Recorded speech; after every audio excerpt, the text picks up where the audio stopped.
Bastidor MX y de Somos Chivas, la verdad no oficial, pues continuando con la recuperación de algunos temas de carácter psicológico y en esta parte de la recuperación de archivos que estaban en formato VHS pues hace ya 20 años, un poquito más de 20 años, que tenían que ver con un Congreso Internacional de Psicología del Deporte que organizamos en el Seguro Social junto con la Sociedad Mexicana de Psicología del Deporte. Nos encontramos con un material que es bastante bueno y se lo recomiendo mucho, sobre todo a aquellas personas que quieran conocer acerca de lo que es esta especialidad de la psicología, porque fue una conferencia magistral otorgada por José María Buceta. Él es español, exentrenador nacional de baloncesto y también psicólogo del deporte. En aquella ocasión nos compartió su conferencia magistral denominada Psicología del Entrenamiento Deportivo. Quiero comentarles que José María Buceta, justamente en ese 1988, bueno, son 25 años lo que tiene este congreso que se realizó en el 98, allá en mayo de 1998, y para aquel momento José María Buceta acababa de estrenar, había salido del horno, valga la expresión, su libro precisamente que se llama Psicología del Entrenamiento Deportivo. Entonces, este libro de José María Buceta, cuando han venido estas 2 décadas y media, ya después con el paso del tiempo, es uno de los, creo, textos que más se utilizan en el ámbito de la psicología del deporte de habla hispana. De hecho, un servidor hace 2 años, en 2021, participé en una certificación en la Universidad del Barça, es decir, del equipo de Barcelona, una certificación de psicología del deporte, y varios de los textos que me dieron ahí para estudiar pertenecían a textos de referencia o textos literales del libro de José María Buceta.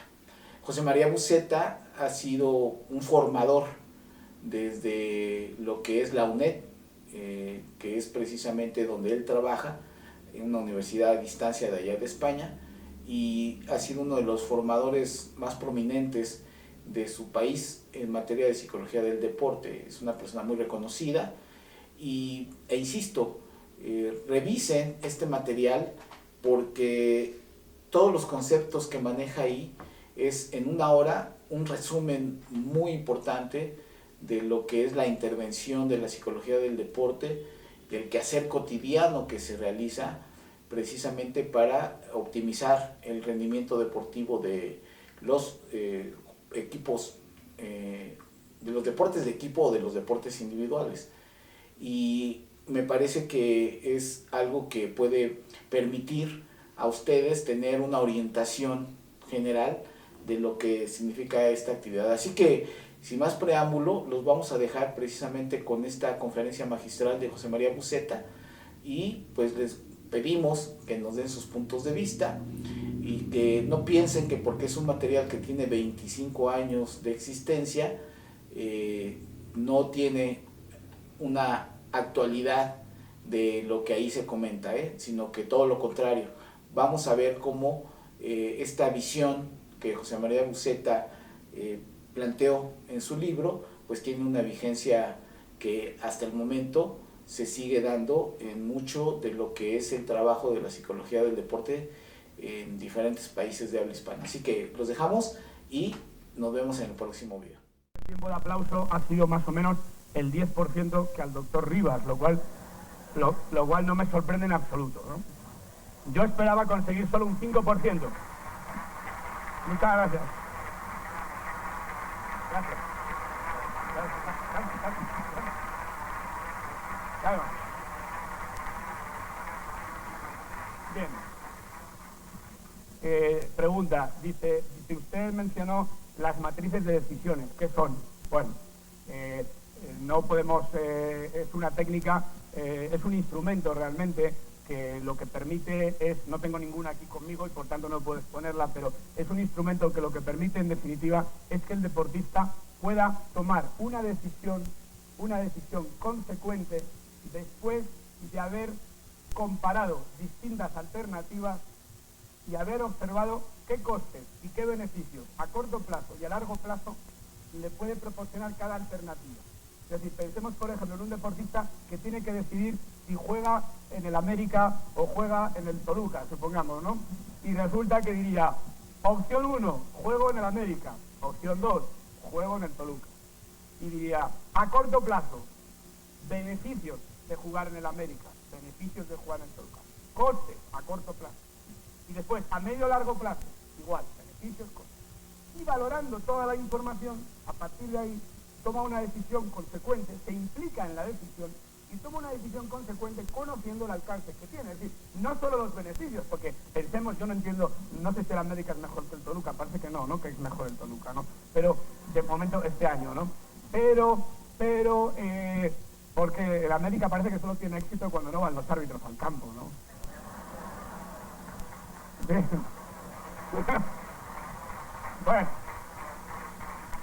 Bueno, como veis estoy muy enterado. Bueno, bien. Total, que supongamos por ejemplo que a lo mejor jugar en el América tiene un beneficio a corto plazo muy interesante, más que jugar en el Toluca, pues porque a lo mejor este jugador es que va a ser titular desde el principio, o que va a ganar más dinero, o lo que sea. Muy bien, todo eso lo pone ahí. Pero a lo mejor resulta que eso supone también un coste mucho más elevado, porque a lo mejor tiene que entrenar más veces, porque a lo mejor eso no es todo lo que sea. Y sin embargo a largo plazo a lo mejor es diferente. Es decir, lo que es importante en definitiva es que el deportista no decida solo, como decía el doctor Rivas, ustedes quieren ganar y todos dicen sí. No, pero ¿qué coste estás dispuesto a dar para ganar? No solo el beneficio, ¿qué coste estás dispuesto a dar para ganar? Y además, no solo pienses en el coste a corto plazo en relación con el beneficio a corto plazo, sino que la matriz de decisiones lo que permite es establecer una relación entre el coste a corto plazo y el beneficio a largo plazo. Porque muchas veces para motivar a los deportistas es importante que vean que el coste a corto plazo conduce a un beneficio a largo plazo. Y la matriz de decisiones pues, es un instrumento que intenta ayudar a tener esta perspectiva global y a partir de ahí tomar una decisión consecuente. Bueno, ¿cuál es el papel del psicólogo cuando los intereses del entrenador y de los atletas son incompatibles? Bueno, oye, vamos a ver. La palabra incompatible es una palabra que hay que intentar utilizar solo al final de haber intentado otras muchas cosas. Es decir, precisamente una de las tareas del psicólogo es intentar buscar qué intereses hay compatibles. Porque a lo mejor partimos de la base de que hay intereses incompatibles porque es lo único que hemos analizado. Pero en muchos casos hay muchos intereses comunes que sin embargo no se han destacado suficientemente y por esta razón pues las personas que están ahí no los ven. Entonces, la primera tarea de cualquier psicólogo, cuando hay un conflicto, digamos, entre el atleta y el deportista, seguramente el doctor Serpa mañana va a hablar más de esto, es intentar identificar qué intereses comunes puede haber. Si tú identificas algunos intereses comunes, a lo mejor las dos partes cambian su perspectiva de la situación y es más fácil que puedan trabajar juntos. O sea, que ¿qué puede hacer el psicólogo? Lo primero es esto, intenta buscar intereses comunes para que esas personas vean que aunque somos diferentes en algunas cosas, coincidimos en algunas. Y esta es tan importante que merece la pena trabajar juntos. Este es el objetivo, ¿no? Vale. ¿Es muy importante trabajar con deporte a nivel competitivo? No, perdón. Es muy importante trabajar con deporte a nivel competitivo, afirmación. Pero ¿qué puede mencionar del entrenamiento lúdico, de donde muchas veces se detectan a los talentos? Bueno, evidentemente, vamos a ver, no es incompatible la competición con lo lúdico. Yo creo que es importante. Es decir, no es o competitivo o lúdico. No estoy de acuerdo. Es decir, puede haber deporte competitivo y a la vez lúdico. Porque y sobre todo cuando hablamos de niños, de jóvenes, es muy importante que los dos aspectos coincidan. Entonces muchas veces piensan, no, es que aquí, claro, ya tiene 11 años, pero como ya está en las fuerzas bases del equipo tal, ya lo importante aquí es lo competitivo. Aquí no vienen a divertirse, aquí vienen a... No, es decir, es muy importante combinar las dos cosas. Creo que el doctor Rivas también ha puesto un ejemplo muy interesante de Pelé, me parece que era. Es muy interesante. Es decir, hagamos que lo competitivo sea también lúdico. Porque lo competitivo tiene algo muy interesante desde el punto de vista formativo. Tienes que superarte a ti mismo para vencer. para hacer lo máximo que puedas, tienes que sacrificarte, esto es muy interesante si se sabe manejar, y si además eso te divierte, realmente, esto es muy bueno. Lo que tenemos que intentar hacer es que sea lúdico el deporte, aunque sea competitivo. Incluso en la élite, ¿cuántas veces sería interesante decir, qué bueno si este equipo, la selección nacional que va a jugar ahora al Mundial, realmente estuviera divirtiéndose jugando? Si pudiéramos conseguir esto, seguramente su nivel de rendimiento subiría muchísimo más. Si realmente los jugadores salieran al campo y lo pasaran bien jugando los partidos. Vale. ¿Qué es más viable? ¿El inculcar al jugador que mantiene el juego colectivo? Espera, perdón, quizá lo puedes leer tú. ¿Qué es más viable? ¿El inculcar al jugador que mediante el juego colectivo se logran alcanzar las metas propias o viceversa? Que mediante las metas propias se puedan alcanzar con mayor facilidad las colectivas. Pues las dos cosas, es decir, hay que trabajar en ambas direcciones. Y lo que pasa es que a lo mejor con algunos jugadores trabajaremos mejor en una dirección y con otros en la otra.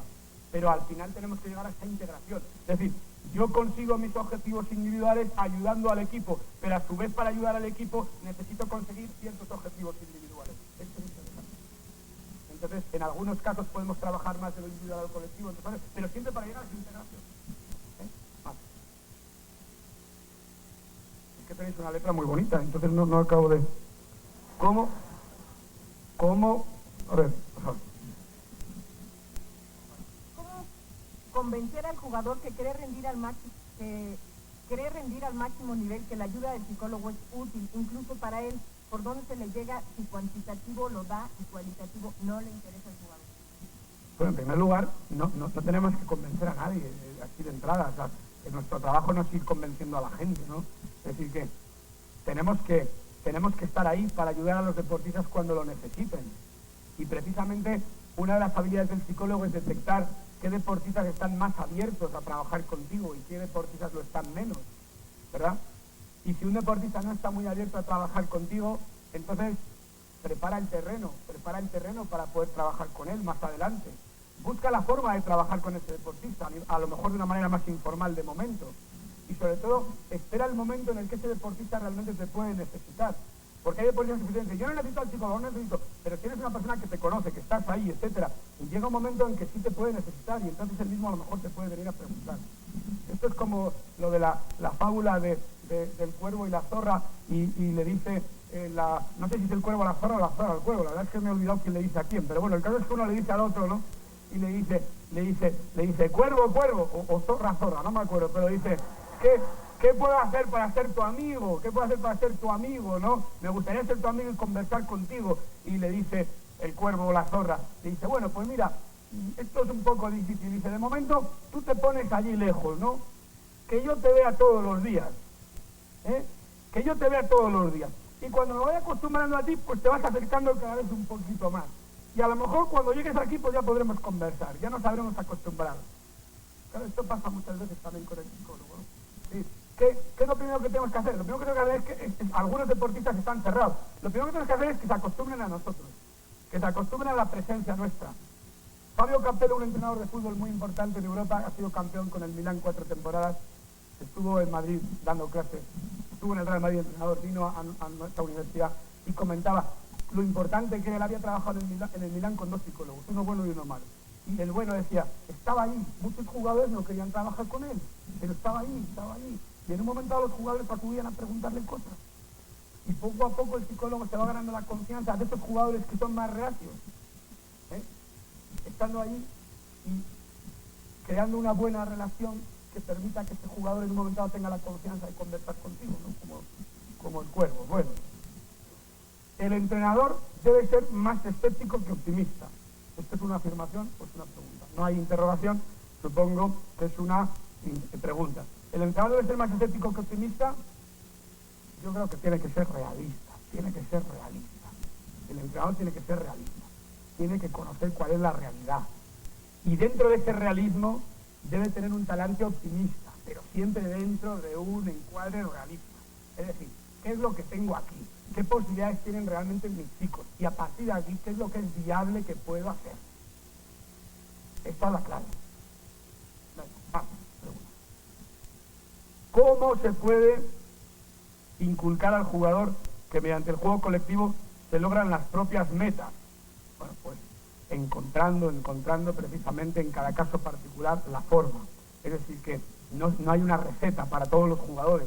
Hay que estudiar, es decir, este jugador realmente, qué metas tiene él, cómo puede conseguirlas en este equipo.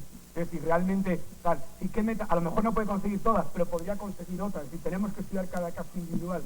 Este es uno de los ejemplos más claros en los que el estudio individual de cada caso es muy importante. Es muy importante. Pero si este chico resulta que quiere ir a la selección nacional, yo tengo que intentar que él vea que jugando en mi equipo puede llegar, si realmente es realista.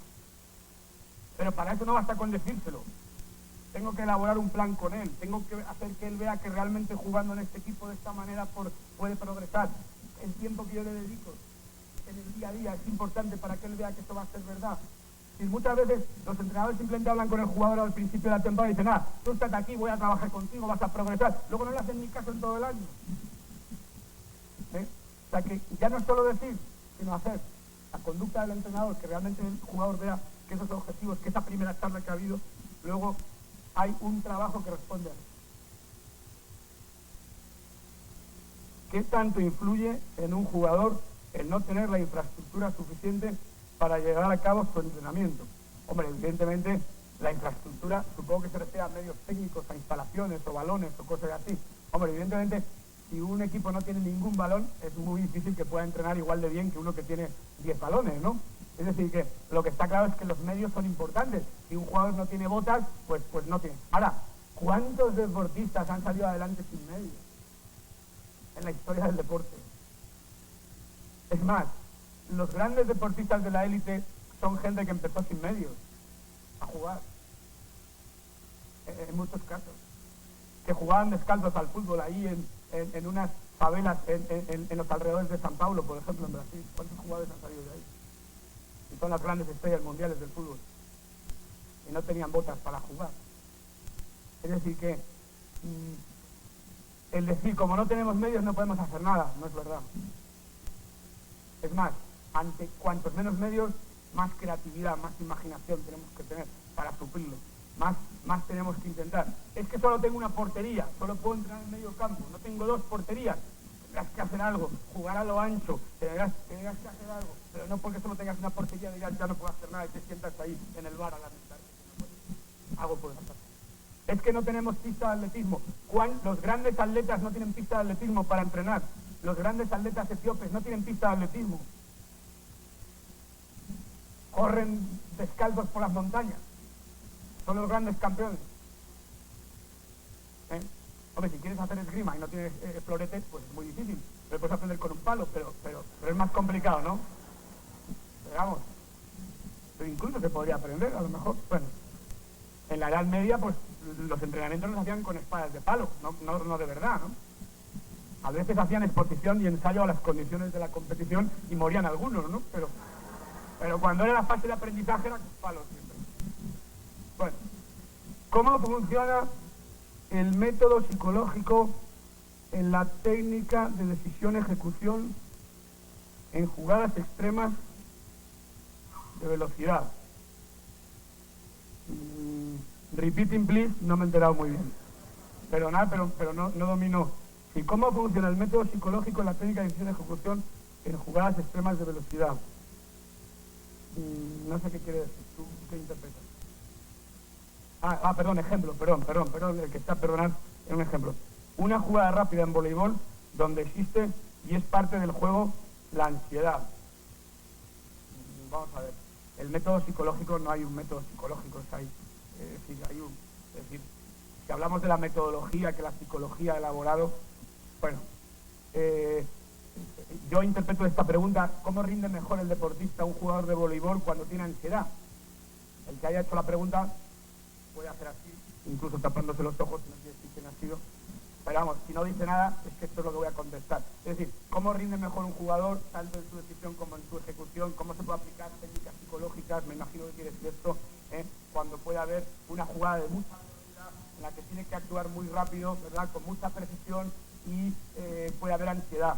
Bueno, pues, evidentemente, si realmente esta jugadora de voleibol o este jugador de voleibol domina la habilidad, por ejemplo, el remate, es decir, domina tanto lo que es la decisión de cuándo saltar, dónde colocar la pelota, etcétera, y además domina la ejecución de cómo rematar, es decir, domina eso, y sin embargo, en la competición, en los partidos, no lo está haciendo bien, y se detecta que hay un problema de una elevada ansiedad, pues será importante controlar la ansiedad específicamente.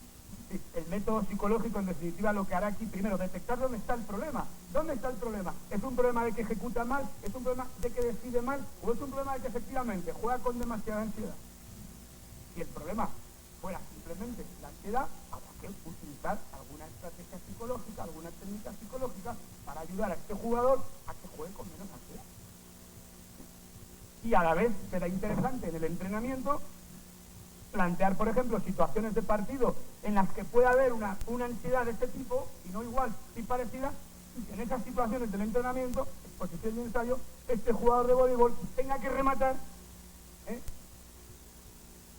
habituándose a la situación, y además, si es posible, pues que antes haya controlado su ansiedad. Cuando se trata de jugadas, digamos, en momentos de participación activa, claro, las técnicas que se utilizan para controlar la ansiedad, pues no son técnicas que uno puede decir, bueno, control, ahora va a venir la pelota, ahora cuando venga la pelota, no, es decir, lógicamente habrá que haber condicionado una estrategia. Por ejemplo, lo importante es que el deportista, antes de que empiece el juego, por ejemplo en el voleibol en concreto, hay muchas pausas entre punto y punto.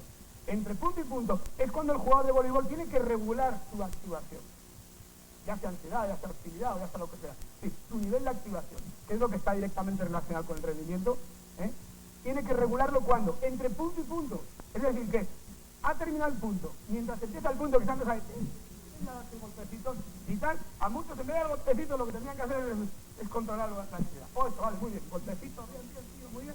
Y ahora a colocar, igual que se colocan en la posición para el saque o lo que sea, control de la activación en que no necesita. De forma que cuando el punto empieza, ese jugador ya está funcionando en su nivel de activación óptimo. Y por tanto, pues va a controlar este problema. El problema no lo va a poder controlar más tarde cuando van a ver la pelota. ¿De acuerdo? Ahora también se podría utilizar el condicionamiento para, por ejemplo, trabajando en práctica de imaginación, que este jugador ensayase los remates muchas veces y que intentara rematar en una situación que no fuera de ansiedad, sino que fuera más de relajación, de menor activación, vamos, no de relajación total. Pero lo mejor aquí en el voleibol, insisto, las circunstancias de este deporte son excelentes para poder aplicar estas técnicas, porque entre punto y punto el jugador tiene tiempo para autorregularse. Ahí está la clave. Por lo cual, pues este sería un poco la respuesta. Y la última pregunta, cuando se juega en altura muchas veces se habla de que se debe trabajar mucho más sobre el aspecto psicológico que sobre el fisiológico. Bueno, hay que trabajar sobre los dos, porque como decía el doctor Rivas, es decir, no podemos separar la mente del cuerpo, es decir, que ¿por qué? ¿Por qué más sobre el psicológico que sobre el fisiológico? Pues hay que trabajar sobre los dos, porque si el atleta resulta que se adapta mal a la altura, porque hay gente que se adapta mal a la altura, porque fisiológicamente se adapta mal a la altura. Si se adapta mal a la altura, pues por mucho que psicológicamente no, tenemos que trabajar en los dos aspectos. En los dos aspectos. ¿Cómo? Bueno, la mejor forma de trabajar para habituarse a la altura física y psicológicamente es entrenar en altura. Es decir, que si por ejemplo vamos a competir en altura, vamos a competir en Bolivia a 4.000 metros y resulta que vivimos al nivel del mar y pues por mucho que hagamos en 3 días no podemos adaptarnos seguramente, o muchos deportistas no podrán.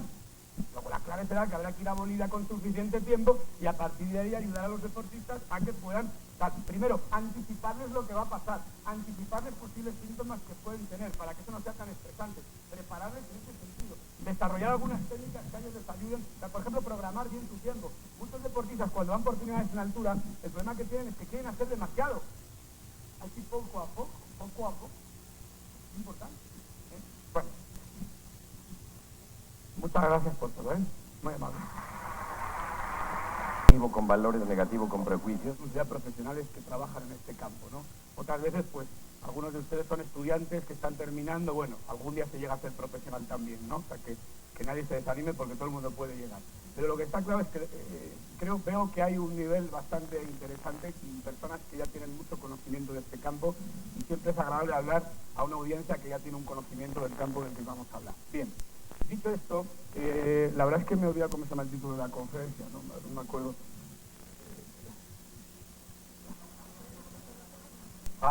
Bueno. Psicología del... Yo es que siempre cuento lo mismo, realmente el título me da igual, ¿no? O sea, que siempre cuento lo mismo. Por eso quizá algunos que ya me han oído, pues a lo mejor realmente van a oír lo mismo de siempre. Y además el doctor Octavio Rivas me ha quitado uno de mis trucos, con lo cual ya me he quedado sin él, y era el único que tenía, ¿no? Bien, la verdad es que es difícil hablar después del doctor Octavio Rivas, porque es una persona que tiene tantos conocimientos y crea además pues tantas inquietudes. A mí por lo menos me ha sucedido así, que quizá pues bien, lo que yo voy a decir es algo como mucho más sencillo, más simple, más relacionado con el día a día. Por supuesto tiene mucho que ver con lo que ha contado él, pero quizá vamos a ir un poco a detalles más concretos, ¿no? Bien, psicología del entrenamiento deportivo, es decir, ¿qué quiere decir esto? Bueno, en primer lugar, si hablamos del deporte de competición a cualquier nivel, ya sea con niños pequeños o sea con atletas de élite, pues digamos que las necesidades del deporte de competición se pueden centrar en tres grandes áreas. Es decir, por un lado, los deportistas tienen que entrenar, el área del entrenamiento, y tienen que entrenar. Quiere decir que tienen que prepararse para poder competir. Y esto supone, pues, un proceso continuo de mejora, de lucha contra los propios límites. El deportista tiene que luchar contra sus propios límites, adquirir nuevos recursos para poder estar cada vez mejor preparado. Y además, no solo eso, llegar además en el momento óptimo cuando tiene que competir. Es decir, no basta con adquirir recursos, sino que además es importante que esos recursos estén a punto en el momento de competir. Bien. La segunda de estas áreas sería el área de la competición, es decir, ya el deportista ya ha entrenado, ya está allí, ya tiene que competir, ya va a empezar el partido, la prueba, en fin, la carrera, lo que sea. Y aquí ya no se trata de aprender nada, ni de mejorar recursos, sino de poner en práctica lo que ya saben hacer. Es decir, un deportista no puede rendir haciendo cosas que no sabe hacer. Si no lo sabe hacer, pues no lo sabe hacer. Tendría que haberlo aprendido. Y lo único que podemos hacer en la competición es ayudar al deportista a que sea capaz de poner en práctica todo aquello que sí sabe hacer. Pero esto realmente es lo difícil en la mayoría de los casos, o en muchos casos, porque muchos deportistas, un gran número de deportistas, rinden por debajo de sus posibilidades, es decir, hacen menos cosas de las que saben hacer en la competición. Y por tanto es un área de trabajo pues muy interesante. Bien. Y luego hay un tercer área de trabajo que sería un poco de apoyo a las otras dos. Es decir, el deportista tiene que funcionar lo mejor posible para poder entrenar bien y para poder competir bien. Tiene que funcionar lo mejor posible en un sentido amplio. Y aquí entraría todo lo que tiene que ver con las lesiones deportivas, por ejemplo, es decir, cuanto menos se lesione, mejor funcionará, mejor entrenará, mejor competirá. Todo lo que sería la prevención y recuperación de lesiones, un área muy interesante. Todo lo que sería la cuestión de comunicación interpersonal, la relación con las personas, la cuestión del grupo en los deportes de equipo, etcétera, etcétera. Y también el ajuste psicológico. Es decir, es importante que nos centremos en el deportista como una persona, no solo como alguien que tiene que rendir. Para que rinda es importante que esté lo más equilibrado posible desde el punto de vista psicológico. Y por tanto, a veces hay que atender necesidades que el deportista tiene, que son necesidades que no son exactamente pues la tarea que tiene que realizar, el salto que tiene que hacer, en fin, sino que tienen que ver con su persona en su conjunto. Bien. Yo solo voy a referirme a la primera de estas áreas, al área del entrenamiento, esta mañana. Solo hablaremos del entrenamiento. Bien. Entrenamiento deportivo, es decir, el deportista tiene que entrenar, tiene que mejorar recursos. Ayer, o esta misma mañana, el doctor Rivas ponía algunos ejemplos, ¿no? Cómo los jugadores del equipo de fútbol al que se refería, pues resulta que bueno, pues que tal, en el entrenamiento van allí, pero no quieren hacer el máximo esfuerzo. Incluso, pues, si uno se esfuerza más de la cuenta, el otro dice, oye, para, y tal. Es decir, los deportistas realmente sacan el máximo provecho del entrenamiento al que se les somete. Esta es la pregunta. Porque en muchos casos, si no rinden en la competición, va a ser a lo mejor porque no dominan tantos recursos como podrían. Es decir, el entrenamiento deportivo realmente está consiguiendo que estos deportistas puedan desarrollar todo su potencial. Esto es una pregunta esencial que se debe hacer todo entrenador y cualquier colaborador que trabaje con el entrenador. Porque en muchos casos nos centramos el día de la competición, el día del partido, cuando se ha perdido, cuando tal, nos centramos en lo que ha pasado ahí. No, es que aquí pasó, no sé qué, pasó, sí, pero ¿qué remedio le hemos puesto antes a todo esto? ¿Y qué remedio le vamos a poner a partir de ahora? Porque hay mucha gente que acaba el partido, pasa la página y se ha olvidado, como si nunca hubiera ocurrido. Y vuelve a pasar otra vez y otra vez y otra vez. Pasan años y años y sigue pasando lo mismo y nadie ha puesto ningún remedio. Es decir, el entrenamiento evidentemente es esencial. Y fijaros que algunas ciencias aplicadas al deporte pues han avanzado en este ámbito. Es decir, por ejemplo, hoy en día pues desde la medicina deportiva, ¿verdad?, fisiología del ejercicio, por ejemplo, pues se ha avanzado. Es decir, hoy en día hay una serie de pruebas de evaluación que sirven como indicadores de lo que el deportista debería hacer o no debería hacer, incluso pues ayudan al entrenador a regular el volumen y la intensidad de su entrenamiento, ¿verdad?, en función de pues unos datos que salen de una serie de pruebas que se han elaborado en este ámbito. Y hay deportes como puede ser, por ejemplo, el maratón, especialidades como puede ser el maratón o, por ejemplo, el ciclismo en ruta, en los que incluso pues el médico deportivo ha llegado a ocupar un papel trascendente, esencial. Es decir, en ausencia de todas esas pruebas que hace ese médico y todas esas sugerencias que realiza a partir de las pruebas, ese entrenamiento carece de calidad. Y hoy en día cualquier maratoniano, por ejemplo, de alto nivel, pues tiene detrás de él un buen apoyo en este sentido. Bien.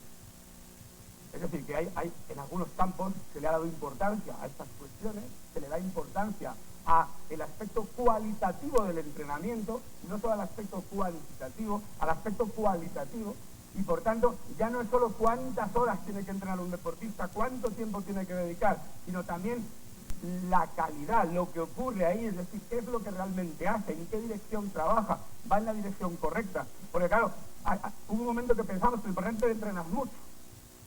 O sea, había gente que entrenaba 8 horas al día. Pero eso es como el que quiere ir de aquí se me ocurre, a Puebla, por ejemplo, pero no sabe el camino. Y anda 8 horas al día, 8 horas al día, 8 horas al día, pero realmente sigue en el mismo sitio. Dice, si no hice más que intentar llegar, pero no salió de la ciudad. ¿Cuántos deportistas no salen nunca de la situación en la que se encuentran, a pesar de que entrenan mucho? Y claro, evidentemente sabemos que la cantidad es importante, pero no es el único elemento importante. Y es más, incluso hoy en día, cada vez incluso se intentan descomponer algunos mitos en el sentido de que cuanto más entrenen, no, sabemos que sí, el entrenamiento apropiado es una sabia mezcla entre los periodos de trabajo y los periodos de descanso. Esto está claro. Y por tanto es evidente que un deportista tiene que entrenar, es un deportista que entrena con mucha calidad. Porque claro, a lo mejor alguno de aquí está diciendo, lo importante es la calidad, entrena con mucha calidad. 1 hora al mes. Pero mucha calidad. Tampoco podría cerrar a este deportista, ¿verdad? ¿O sí? ¿Tú crees que sí? Luego la calidad tampoco parece que es lo más importante. Sí, las dos cosas son importantes, cantidad y calidad. Cantidad y calidad. Pero no nos quedemos solo en la cantidad. Entonces, ¿qué es lo que contribuye a la calidad del entrenamiento? ¿Qué es lo que contribuye a la calidad del entrenamiento? Pues lo que contribuye a la calidad del entrenamiento precisamente es incorporar aquellos conocimientos que nos sirven para poder obtener el máximo beneficio de ese tiempo, de esa cantidad de tiempo. Y esos conocimientos son los conocimientos que debemos incorporar desde las ciencias aplicadas al deporte.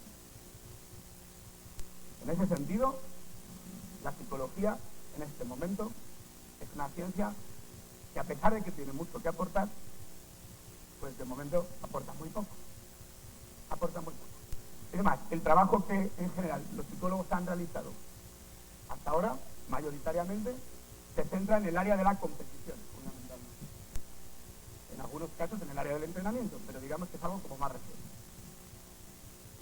Bien, es evidente que si queremos mejorar la calidad del entrenamiento, y de esto voy a hablar esta mañana, podemos incorporar no solo los conocimientos de la psicología, sino también su metodología. Es decir, la psicología es la ciencia se ha desarrollado una metodología más avanzada para la comprensión y modificación del comportamiento humano. Y por tanto, esa metodología puede adaptarse a cualquier campo en el que la conducta humana sea un elemento esencial. Por ejemplo, en el campo del deporte. Puesto que en el campo del deporte estamos continuamente intentando comprender lo que sucede, intentando mejorarlo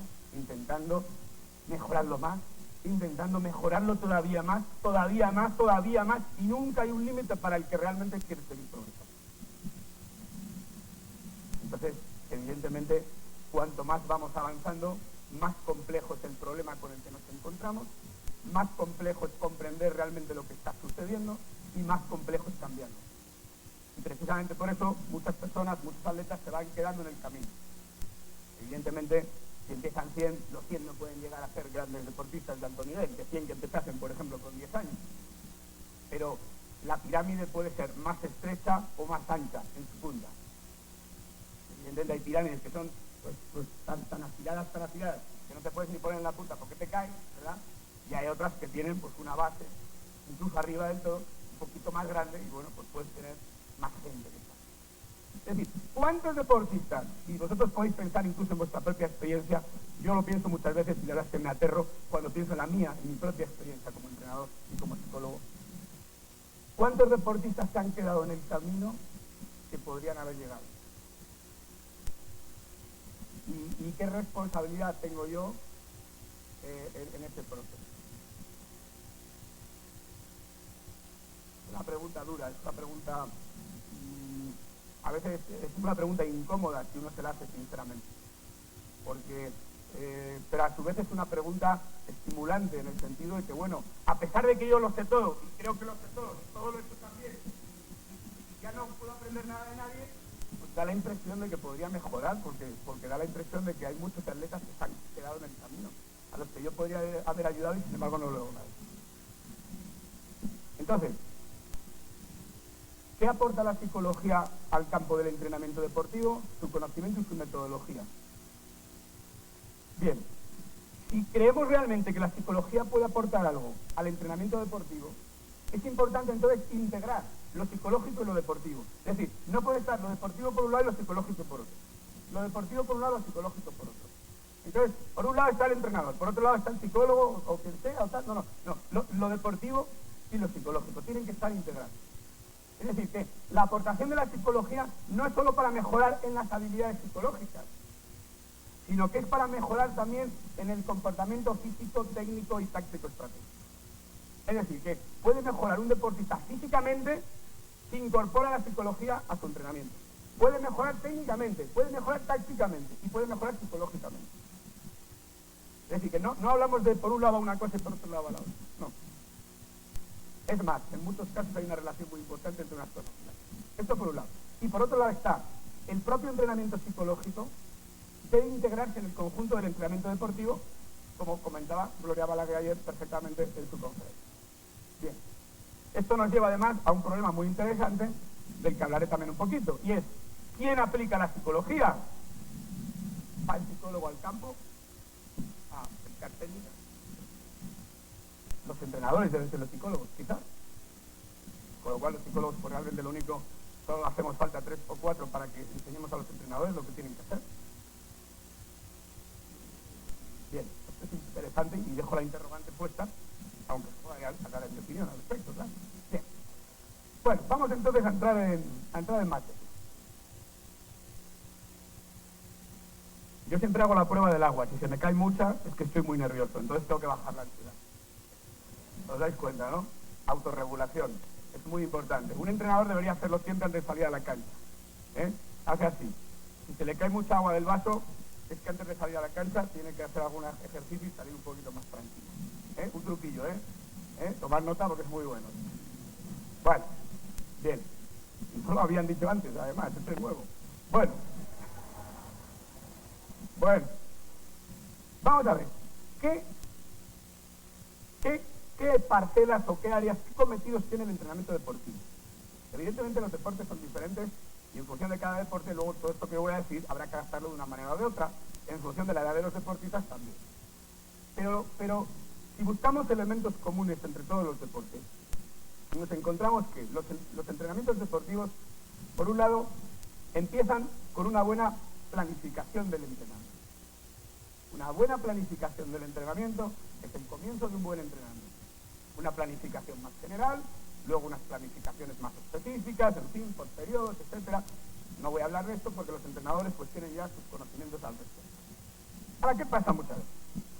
Yo conocí un entrenador que además tenía el título nacional de su deporte, máximo título en su deporte, y ese entrenador era un experto en la planificación. Se había comprado todos los libros sobre planificación, había tenido grandes maestros, y en el mes de agosto o en el mes de julio, cuando la temporada no había comenzado todavía, se encerraba en su casa de campo que tenía, y entonces planificaba la temporada. Y hacía excelentes curvas de rendimiento que debían seguir los deportistas, contenidos que debían trabajar, objetivos tal, es decir, tenía una planificación excelente. Luego resulta que llegaba el mes de septiembre o el mes de agosto cuando empezaban los entrenamientos y quería hacerlo todo lo quería hacer. Realmente quería hacer todo. No tenía tiempo, le faltaba tiempo para hacer todo lo que había planificado realmente. La gente realmente no había tiempo para descansar. Le decían, hombre, este chico quizá, ¿por qué no este día le puedes dar descanso? Le decía a lo mejor, no, porque no hay tiempo. El primer partido empieza el 1 de octubre. No hay tiempo, tenemos que ver muchas cosas todavía. Era tremendo. Y luego, pues, lo que solía ocurrir es que si los resultados no iban muy bien, pues iba justo al otro extremo. Ya no planificaba nada. Entonces, en el mes de noviembre, no planificaba nada. Llegaba al entrenamiento y lo primero que se le ocurría, pues hacía. Claro, ¿qué pasa aquí? Esto le pasa a muchos entrenadores. Es decir, que la planificación, y se había planificado. Claro, la planificación exige introducir ciertas técnicas psicológicas correctamente. Por ejemplo, todo el mundo habla de que es importante plantear objetivos para planificar. Hay que plantear objetivos. Todo el mundo habla hoy de los objetivos. En las empresas, en los entrenadores, todo el mundo habla de los objetivos. Pero ¿cuánta gente sabe realmente cómo deben establecerse los objetivos para que estos objetivos sean correctos? Esta es otra cosa. Porque si le preguntamos a la mayoría de los entrenadores qué objetivos tienes tú para esta temporada, te estará diciendo una serie de cosas que son objetivos. Pero son objetivos que en muchos casos tú sabes que van a fallar. Porque a lo mejor son objetivos poco realistas, porque a lo mejor son objetivos a demasiado largo plazo y no hay una compenetración entre el largo plazo y el corto plazo, porque a lo mejor son objetivos que se refieren solo a resultados, pero no a las conductas que llevan a estos resultados, porque a lo mejor resulta que son demasiados objetivos, y no hablemos de los contenidos que conducen a los objetivos. Es decir, lo más difícil para un entrenador es quitar, porque ¿cuál es el equipo ideal? ¿Cómo quiero yo que juegue este equipo? No, en defensa que defiendan todo lo ideal, en ataque ideal, es decir, todo lo tienen que hacer ideal. Claro, lo ideal es enemigo de lo bueno. Y precisamente lo más difícil para los entrenadores muchas veces es quitar cosas.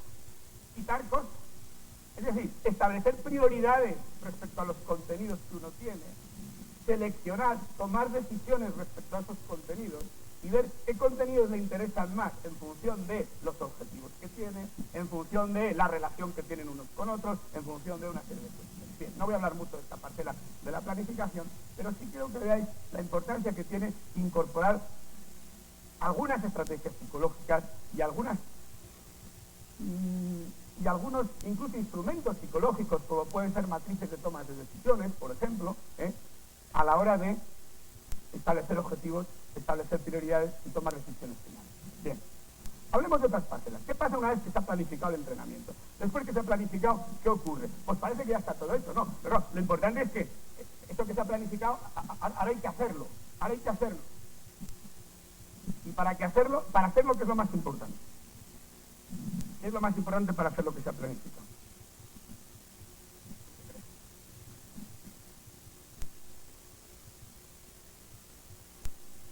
Contar con los elementos. ¿Con qué elementos?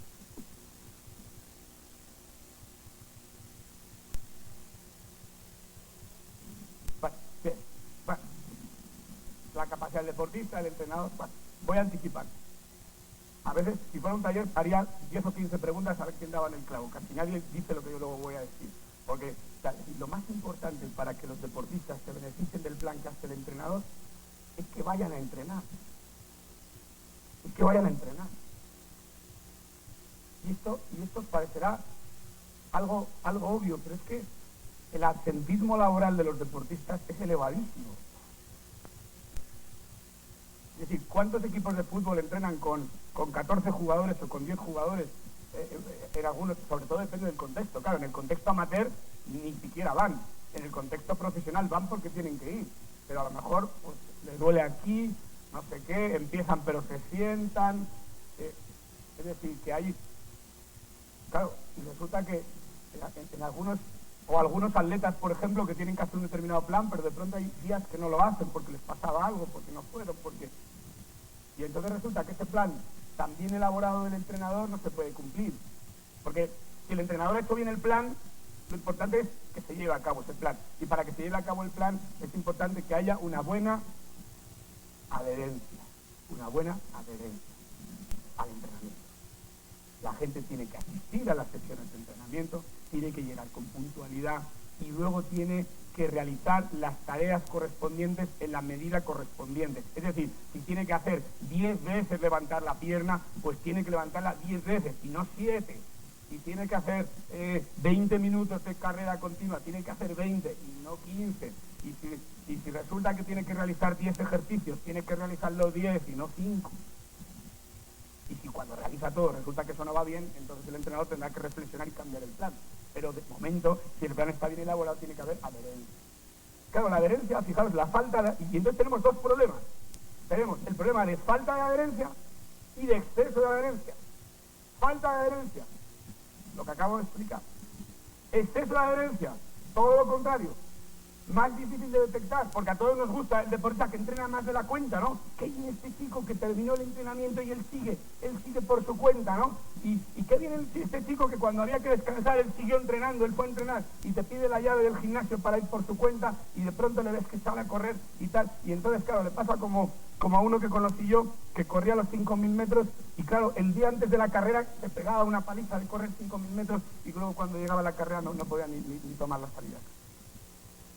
Es decir, detrás de un exceso de adherencia tenemos a una persona con una ansiedad elevada en muchos casos, que controla gracias al exceso de adherencia, por ejemplo, y tenemos un deportista que sufre lesiones y que no se beneficia del plan de entrenamiento porque sabemos que el descanso es tan importante como el trabajo. Entonces, fijaros que detrás de todo esto, del problema de la adherencia, está una variable psicológica esencial: la motivación. La motivación. Pero no la motivación de antes de un partido, vengan, que tenemos que salir la camiseta y todo eso, no. Una motivación más fría, si quieren, más fría, más calculadora. Por eso cuando se utilizan métodos en los que predomina la emotividad, quizá luego en el entrenamiento no funcionan tan bien. Porque, claro, es martes por la tarde, faltan un mes para competir, llueve, aquí llueve menos, pero en otros sitios llueve más, está nublado, o llueve, hace frío, hay que coger la bolsa, es de noche, y es fácil decir, bueno, pues hoy no voy, ¿no? Y ya me digo que tengo fiebre, por ejemplo. O llegar allí y bueno, pues, es decir, ¿por qué este deportista está en este equipo? ¿Cuál es tu relación entre beneficio y coste? Esto es algo frío, pero muy importante tenerlo en cuenta. Es decir, muchas veces los problemas de adherencia vienen como consecuencia de que el deportista realmente está haciendo ese deporte por inercia. Pero realmente no se ha planteado seriamente por qué estoy aquí, qué beneficios tengo y por tanto qué coste estoy dispuesto a dar. Y esto es un factor muy importante. A veces los entrenadores tenemos la culpa al fichar jugadores que realmente sabemos que no van a encajar ahí. A veces hay problemas de conflictos de intereses en los deportes de equipo entre lo grupal y lo individual. Es muy importante en los deportes de equipo, para conseguir una buena adherencia, que haya una buena integración entre lo individual y lo grupal.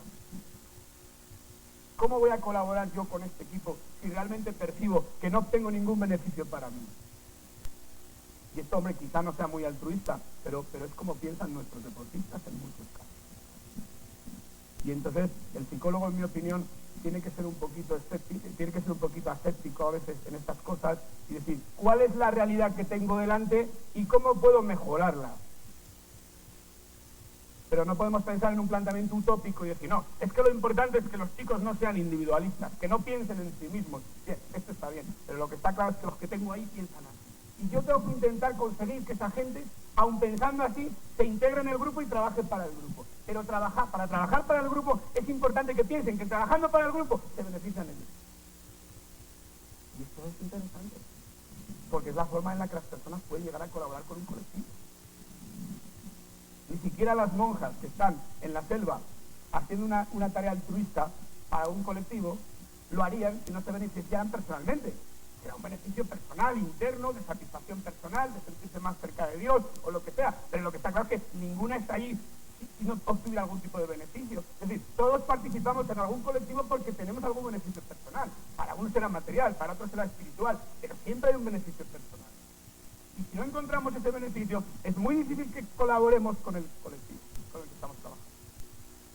Entonces, fijaros lo importante que es, a la hora de hablar de motivación, hablar de objetivos individuales y objetivos colectivos.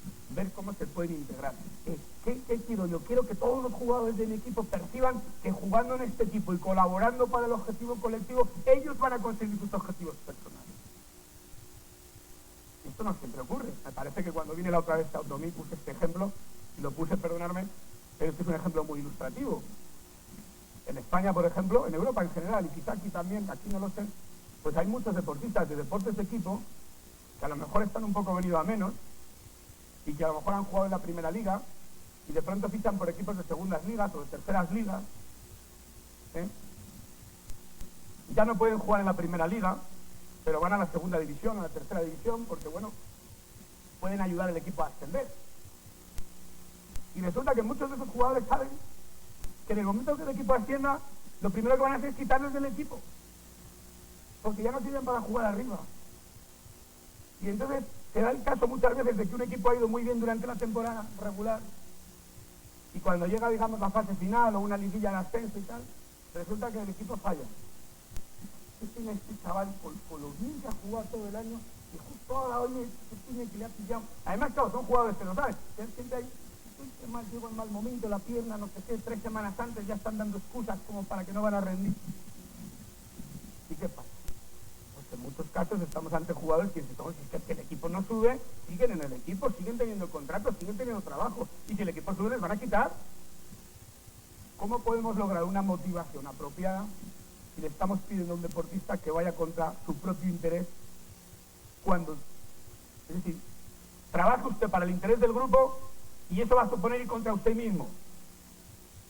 Hombre, yo creo que quizá ni las monjas de la selva del Amazonas, realmente, es decir, si a las monjas del Amazonas le dijéramos, trabaje usted por los demás, pero no se va a salvar su alma, a lo mejor quizás se lo pensarían,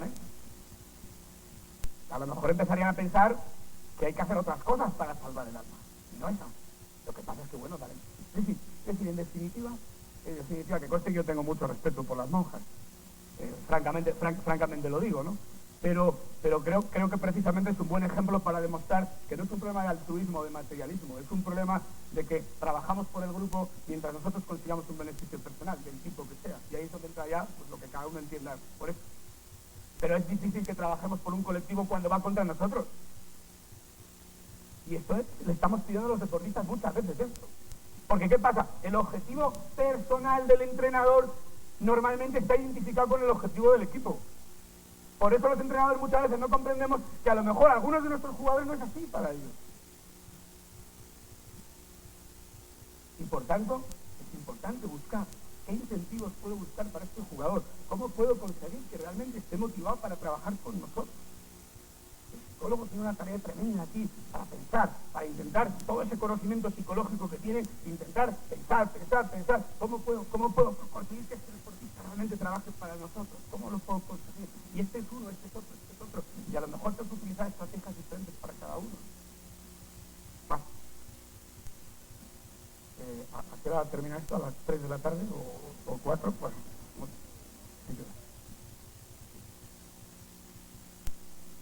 bueno, fijaros la prueba del agua para que veáis cómo la ansiedad disminuye con la habituación. Esto es muy importante. Bien. Entonces ahora vamos a otra parcela. Ya están ahí los jugadores, ya van a entrenar. Los atletas, da igual deporte, ya van a entrenar. Muy bien. La adherencia ya es la apropiada. Ahora, ¿qué hay que hacer? Bueno, pues digamos que los entrenamientos, básicamente, es decir, lo que ocurre allí, lo que ocurre en el entrenamiento, podríamos, digamos, clasificarlo en 4 partes. En 4 partes. Que tendrán más o menos peso dependiendo del deporte, dependiendo de la edad de los deportistas y dependiendo del periodo de la temporada. La primera parcela sería aprendizaje. Aprendizaje, es decir, los deportistas en el entrenamiento tienen que aprender cosas. A veces tienen que aprender cosas totalmente nuevas, a veces tienen que perfeccionar cosas que ya saben, ¿verdad? Eso implica, pues, a veces dejar de hacer cosas que saben hacer para sustituirlas por otras, ¿verdad? Pero el caso es que tienen que aprender a hacer cosas. Si no aprendieran, nunca podrían superar su nivel actual. Evidentemente, quizá esta parcela tiene más peso, pues, por ejemplo, con deportes, cuando trabajamos con niños pequeños, tendremos que dedicarle más peso a esta parcela que cuando trabajamos con jugadores profesionales de la selección nacional. La parte del aprendizaje, pues, será más limitada, aunque habrá otro aprendizaje más colectivo, lo que sea, pero más limitado. Y, por supuesto, en un periodo de la temporada, pues esto tendrá más peso que no. No voy a entrar a hablar de eso. Pero sí que hay aprendizaje. Y cuando hablamos de aprendizaje, quizá incluso podemos distinguir entre 3 subparcelas. Por un lado, el aprendizaje de lo que es la ejecución técnica. La ejecución técnica. Es decir, los movimientos que el deportista tiene que realizar para poder rendir en su deporte. Y aquí hablaríamos incluso de 2 aspectos. Por un lado, digamos, la precisión de los movimientos y por otro lado, la intensidad con la que deben desarrollarse esos movimientos. Para que, por ejemplo, un judoka debe aprender una determinada llave de judo, debe aprender la ejecución, cómo utiliza el pie, cómo coge el tiro, etc. Pero además debe aprender a hacerlo con una determinada intensidad. No es lo mismo que haga el movimiento con mucha precisión, con una intensidad, que con otra intensidad. Sí, habrá una intensidad apropiada y una precisión apropiada en la ejecución. Normalmente, esto sería lo que correspondería al aprendizaje técnico, es decir, la técnica de cada deporte, los movimientos precisos que hay que realizar. Claro, en algunos deportes los movimientos son más simples, en otros son más complejos. Bien, un aspecto. Otro aspecto dentro del aprendizaje sería el aprendizaje de la toma de decisiones. Es decir, el deportista no basta con que ejecute, sino que además debe decidir cuándo y cómo va a ejecutar. Es decir, que un jugador que va a tirar un penalti no basta con que sepa golpear a la pelota, que sería la ejecución técnica, con la fuerza precisa, sino que además debe tomar la decisión de cuándo sale a golpear, a dónde va a lanzar la pelota, qué tipo de tiro va a hacer, la fuerza que va a emplear, si tira más colocado, si tira más fuerte, si tira más alto, si tira más bajo, a la derecha, a la izquierda. Entonces son decisiones que tiene que tomar el jugador. Esas decisiones pueden ser muy simples o pueden ser cada vez más complejas, hasta llegar en los deportes de equipo a las decisiones más complejas de todas, que son las decisiones que tienen que interactuar con las decisiones de tus compañeros. En definitiva, el comportamiento táctico, la táctica, el desarrollo de la táctica consiste en eso. Sí, mis decisiones tienen que interactuar con las decisiones de mis compañeros. Y cuando hay contrarios, también con las decisiones de mis contrarios. Bueno. Y tercer apartado, y aquí viene gran parte de la integración a la que comentaba antes, las habilidades psicológicas. Es decir, si creemos que es importante que los deportistas aprendan habilidades psicológicas, pues incluyámoslas dentro del apartado de aprendizaje del entrenamiento. Sí, esto no es un extra, no, dentro del apartado. Es decir, por un lado el deportista tiene que aprender a ejecutar, tiene que aprender a decidir y tiene que aprender además a funcionar psicológicamente. Es decir, tiene que aprender, por ejemplo, a controlar su nivel de activación, tiene que aprender a centrar su atención en determinados estímulos, tiene que aprender a decirse determinadas cosas que le ayudan a lo que sea. Sí, bueno, no voy a hablar de las habilidades psicológicas porque hay otras conferencias en las que se habla de esto y por tanto no voy a hablar de ellas. Fijaros, hablemos de ejecución y decisión. Claro, lo primero que hay que tener en cuenta es que hay que distinguir entre lo que es ejecución y lo que es decisión. Es decir, muchas veces, y ayer lo comentábamos en el taller, los que estuvisteis ayer en el taller conmigo, dices que acentúen mucho la importancia de este factor. Es decir, a veces tenemos una situación, queremos que un jugador o unos deportistas aprendan algo, o que mejoren algo, o que cambien algo, y resulta que queremos hacerlo todo a la vez, todo mezclado. Y entonces, pues, no. Es decir, una de las aportaciones más importantes de la metodología psicológica precisamente es: defina usted exactamente la conducta que quiere que los deportistas aprendan. Exactamente. Y si quiere que aprendan 2 conductas, pues defina 2 conductas. Y si quiere que aprendan 3, 1, 2 y 3. Pero no quiera que aprendan 7 cosas sin definir muy bien qué es, intentando mezclarlo todo. Porque al final no aprenden nada. Y estamos hartos de ver deportistas que llevan años y no aprenden nada. Y dice, aprenden lo que buenamente aprenden por su cuenta. Aprenden a pesar del entrenador. No gracias al entrenador, a pesar del entrenador. Claro, ¿cuántos de nuestros deportistas han aprendido a pesar de nosotros? Otra pregunta dura, ¿eh? Es dura, pero hay que hacérsela de vez en cuando. Bien. Lo primero que tenemos que hacer es precisar. Y la primera precisión que hay que hacer es: ¿qué pretendemos que aprenda este deportista? ¿Ejecución o decisión? ¿Ejecución o decisión? ¿De qué estamos hablando? ¿Ejecución o decisión? Cuando hablamos de conductas deportivas, de cualquier conducta deportiva, ¿de qué hablamos? ¿De decisión o de ejecución? Es lo primero que hay que definir. Hombre, un poco de todo, no. Queremos que aprenda a tirar los penaltis. Sí, pero es que en la tarea de tirar un penalti hay ejecución y hay decisión. ¿En qué nos vamos a centrar? Y cuando se trata de corregir problemas que ya están ahí, fijaros lo importante que es esto. Porque claro, a lo mejor resulta que un jugador está tirando mal los penaltis, por poner el mismo ejemplo, y nosotros estamos diciendo, le estamos corrigiendo, no, tócala por aquí, tócala por ahí, tócala no sé qué tal, es decir, ejecución. Y resulta que el problema es un problema de decisión de este jugador. ¿Puede ocurrir? Y ya si incorporamos la faceta de la a lo mejor no es ni de ejecución ni decisión, es un problema de que no es capaz de controlar su nivel de activación y por tanto funciona mal. Luego tenemos que ser capaces de trabajar con precisión. Ejecución o decisión. Ya en una siguiente etapa, o funcionamiento psicológico. Bueno, entonces fijaros que es muy importante tener esto en cuenta. Y es muy importante tenerlo en cuenta porque a la hora de trabajar sobre la ejecución, debemos centrarnos en la ejecución, en la conducta del deportista.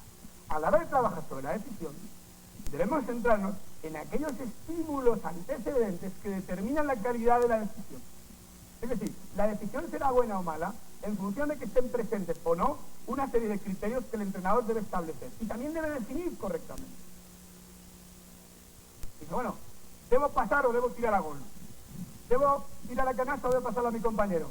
¿Debo atacar o debo quedarme aquí? ¿Debo subir a la red o debo jugar al fondo? Bueno, depende de qué. No sabemos de sí mismos, a veces de qué. Entonces, si sube a la red y gana el punto, bien. Si sube a la red y falla el punto, si tira canasta y encesta, bien. Si tira canasta y falla, pues lo mata. Entonces al final, ¿qué pasa? Que no estamos entrenando a los deportistas para nada. Es decir, se aprenden es a pesar del entrenador. Porque claro, realmente lo único que estamos haciendo es, para eso no hace falta ser entrenador. Es decir, esto lo puede hacer cualquier persona. Es decir, si yo realmente le voy a decir a un jugador que está mal cuando tira gol porque no ha metido el gol y que está bien porque ha metido el gol, para eso no hace falta estudiar nada. Eso lo sabe hasta el espectador del tercer anfiteatro lo sabe. Que en definitiva es lo que hace el espectador. Cuando hay gol aplaude y cuando no hay gol silba. Pero claro, el entrenador tiene que saber algo más que eso. El entrenador no es un espectador, no es un hincha del equipo, no es un aficionado, es un profesional. Aunque no cobre, es un profesional. Pero es un profesional, o por lo menos debe serlo. Y además, el que no sea entrenador profesional lo que va a hacer es dejar de ser entrenador, porque lo que va a tener fundamentalmente es insatisfacción, cada otra cosa. Y hay que actuar con profesionalidad. Y actuar con profesionalidad, ¿qué quiere decir fundamentalmente actuar con profesionalidad? Trabajar con rigor, aplicar el conocimiento científico, no el sentido común, que es distinto. No, el sentido común es lo que aplica el aficionado, porque dice, bueno, lo importante aquí que es meter un gol más que el contrario, ¿no? meten gol aplaudo, y si no, pues les tiro una piedra, porque lo que quiero es que metan gol, porque eso es lo importante, ¿sí o no? Y si resulta que los que no corren en el campo porque no corren y van perdiendo 1-0 y no corren, no, pues que entrenen más, estos vagos, que entrenen más. Esto sería el sentido común. Pero si no corren, tienen que entrenar más. Luego que entrenen más, sentido común. Sin embargo, el conocimiento científico es otra cosa. Es decir, a veces coincide con el sentido común, pero a veces no. Claro, evidentemente, la incorporación del conocimiento científico quizás hace que el especialista tenga un sentido, digamos, común para este grupo de personas, pero lo que está claro es que estamos hablando de otra cosa. Es decir, van a correr más porque entrenen más. A lo mejor el problema es que han entrenado demasiado, por eso no pueden correr. Luego, si el entrenador tiene que resolver el problema de su equipo que no corre, lo que le saca la conferencia. Imposible. ¿Se la acaba? Se acaba la 1, ¿no? Me parece que acaba la 1.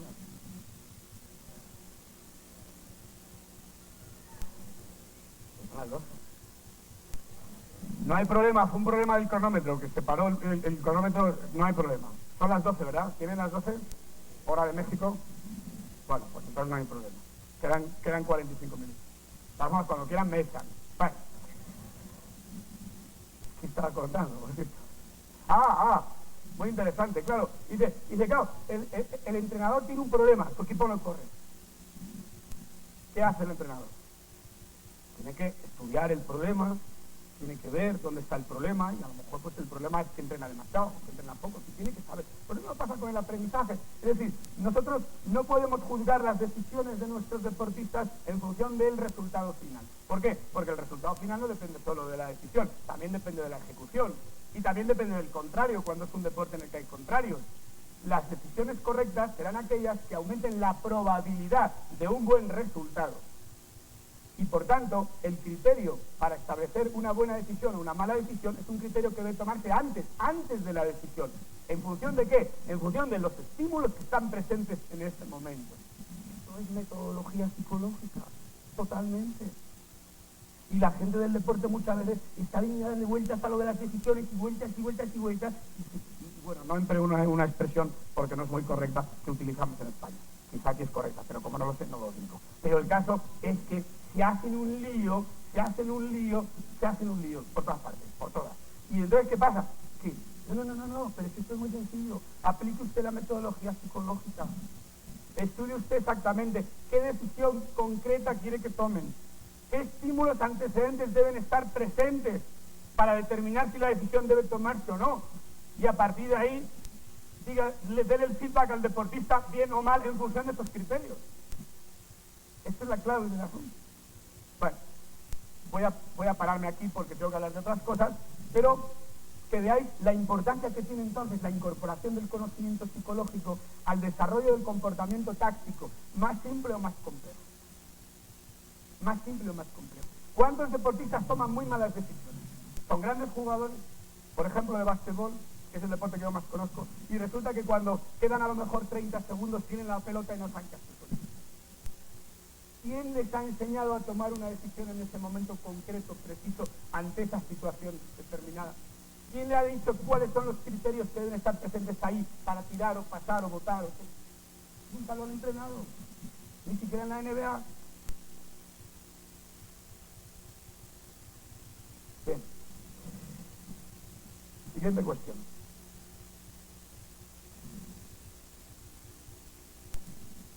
Además de aprender, ¿qué tienen que hacer los deportistas en el entrenamiento? A veces no tienen que aprender nada. Tienen que repetir lo que ya saben hacer. Muchas veces, repetir.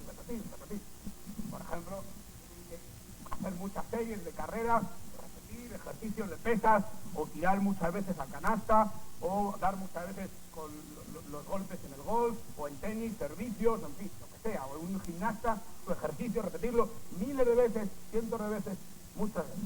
Bueno, está claro que sabemos que repetir es importante desde el punto de vista cuantitativo, como decía al principio, pero el componente cualitativo también lo es.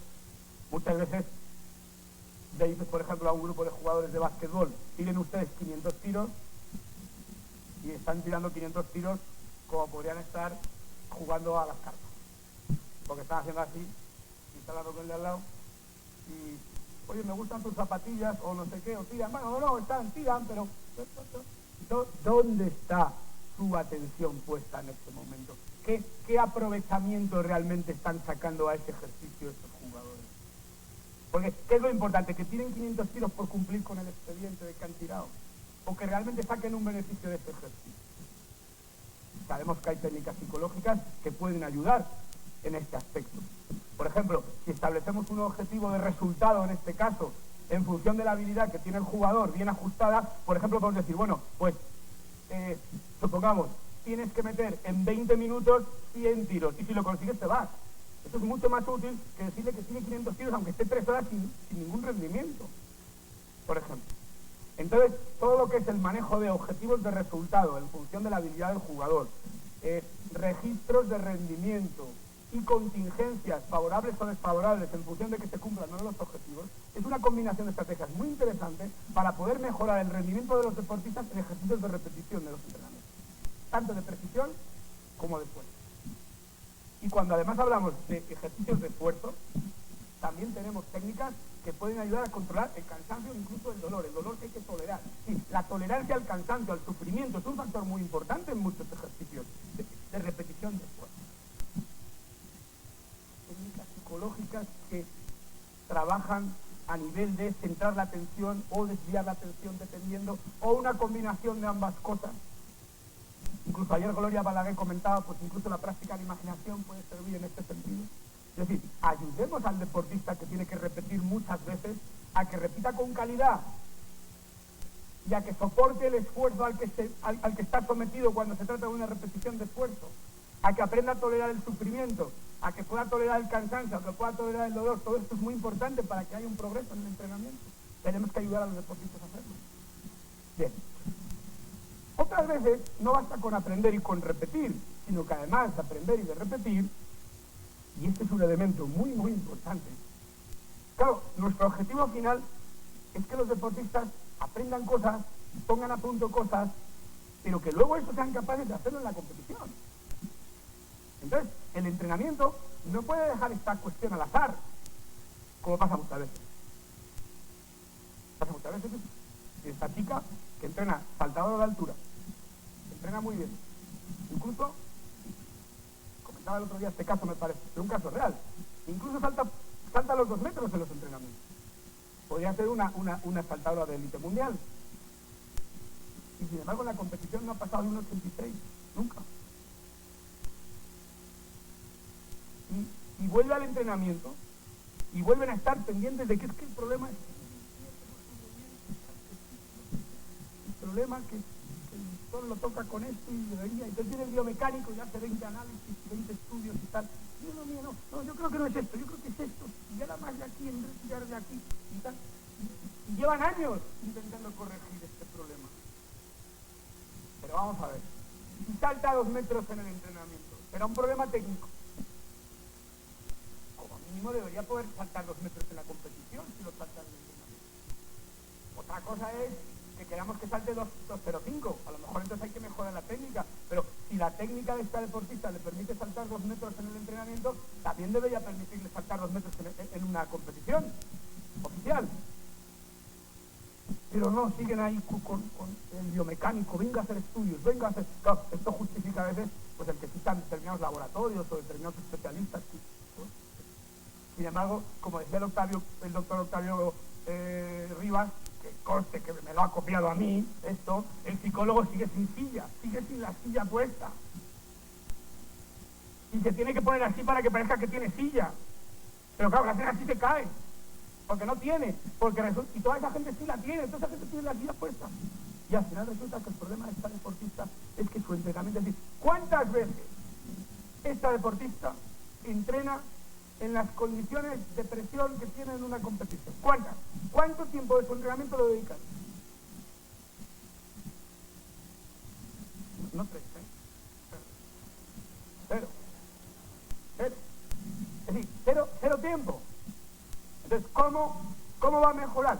Entonces, claro, lo que decían era, bueno, es que es muy joven, siempre se dice lo mismo, es que es muy joven.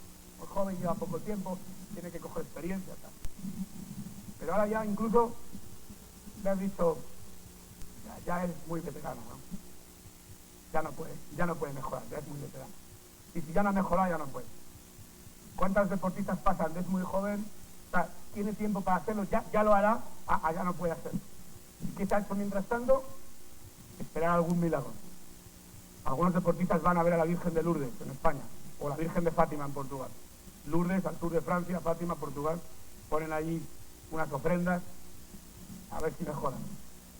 Pero da la impresión de que a la Virgen de Lourdes y a la Virgen de Fátima el deporte no parece que sea lo que más les importa. Da la impresión de que tienen otras preocupaciones. Porque no conozco ninguno que haya puesto las velas esas y le haya ido bien. No quiere decir que no funcionen para otras cosas, pero parece que para esto no mucho. Y porque además, claro, ¿por qué la Virgen de Lourdes te va a ayudar a ti y no al otro, que no le ha puesto la vela? ¿O no? Bueno. O que también le ha puesto la vela, porque ¿qué pasa si le pusieron la vela a todos? ¿No? Bueno. Claro, ¿cómo podemos conseguir que un deportista aprenda a competir en las condiciones estresantes de la competición deportiva si no le entrenamos específicamente para eso? Si el entrenamiento deportivo no incluye un apartado con el peso suficiente como para que efectivamente se produzca ese entrenamiento específico. Pues claro, algunos deportistas lo consiguen pues porque tienen una mayor capacidad para tolerar el estrés, tienen mayor habilidad para manejarlo, pero incluso estos deportistas podrían mejorar si además el entrenamiento les ayuda. Entonces aquí fijaros que en esta parcela sería una parcela de ensayo, exposición y ensayo a las condiciones de la competición. Es decir, además de aprender cosas, además de repetir cosas, los entrenamientos tienen que incluir un apartado de exposición y ensayo a las condiciones de la competición. Es decir, si no exponemos a los deportistas a las condiciones estresantes de la competición y ellos ensayan en esas condiciones lo que tienen que hacer para rendir, no podemos esperar que luego lo hagan cuando compiten. La psicología del entrenamiento, lógicamente, tiene aquí un cometido muy importante. Porque en primer lugar lo que tiene que detectar es qué situaciones de la competición son las que más afectan a este deportista. Sí, primero, qué situaciones son en las que tiene que competir. ¿De acuerdo? Y además dentro de esas situaciones más globales, ¿cuáles específicamente son las que afectan más el rendimiento de este deportista? ¿Ante qué situaciones en concreto se tiene que preparar más? Y fijaos, esto es muy importante porque cuanto más arriba va un deportista, hablamos de un porcentaje más bajo de bajo rendimiento durante la competición, pero más determinante. Es decir que, por ejemplo, un jugador de tenis a lo mejor juega el 80% del partido a un nivel excelente. Y es que es un gran jugador. No, ha fallado el 20%, ha fallado el 10%, ha fallado el 5%. Ha perdido el partido. Ha perdido el partido. Y un ciclista en ruta que puede estar a lo mejor 7 horas en la bicicleta subiendo puertos, rindiendo a un nivel excepcional, si en la subida del último puerto, justo a 8 kilómetros de la meta, no toma la decisión correcta en ese momento, a lo mejor pierde 4 o 5 minutos y pierde la Vuelta a Francia, que son 21 días, y lleva toda la temporada trabajando para eso. Y ha rendido el 99% a un altísimo nivel, pero hay un 1% que falló.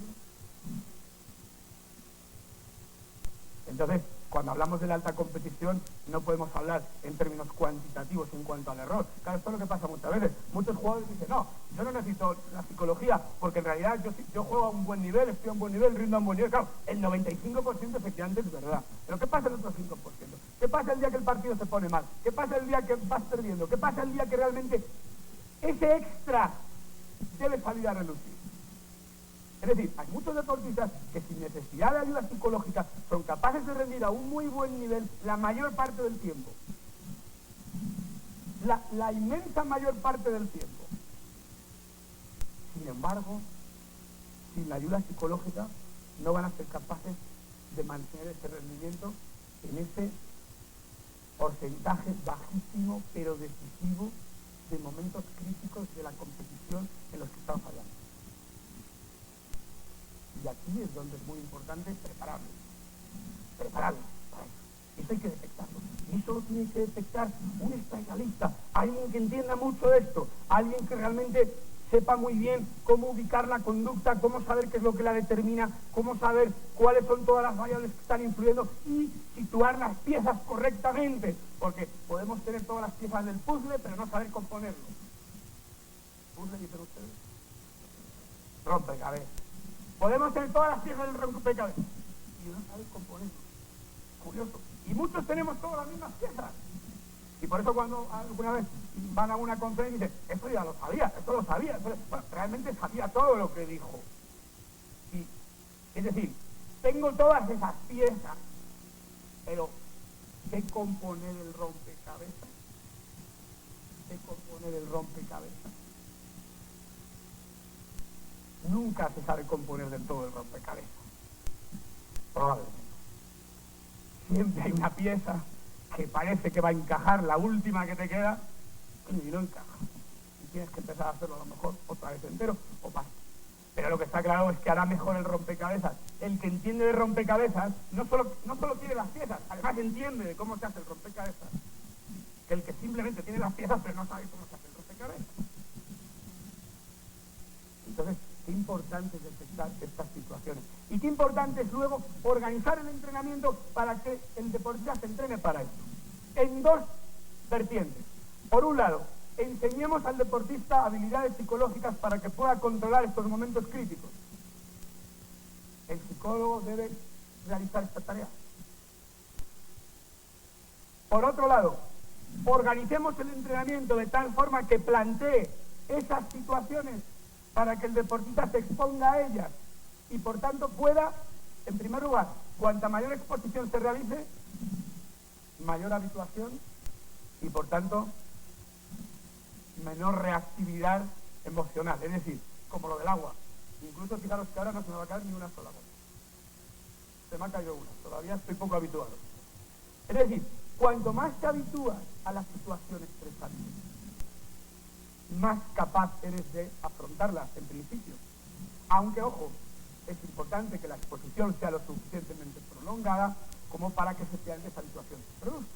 Pero lo que está claro es que si yo a un jugador le expongo muchas veces a una situación de lanzar penaltis y creo unas condiciones estresantes parecidas a las de un partido, pues está claro que cuando ese jugador tenga que lanzar el penalti estará más preparado, porque estará más habituado a la situación. Bien, eso es un elemento. Ahora, si quiero encima completarlo, todavía será más interesante que además ese jugador haya aprendido alguna habilidad para controlar, por ejemplo, la ansiedad que le puede producir la situación. Con lo cual, yo en el entrenamiento planteo una situación estresante de tirar un penalti y el jugador que vive esa ansiedad que tiene en la situación, además aplica la técnica psicológica que el psicólogo le ha enseñado. Con lo cual, la situación le está ayudando, por un lado, a habituarse a ella. Por otro lado, como ensayo de la habilidad psicológica que el entrenador le ha enseñado. Y en esas circunstancias, como ensayo de la habilidad deportiva que tiene que ejecutar, que es lanzar el penalti, la decisión y la ejecución. Es muy interesante que el entrenamiento incluya estas condiciones.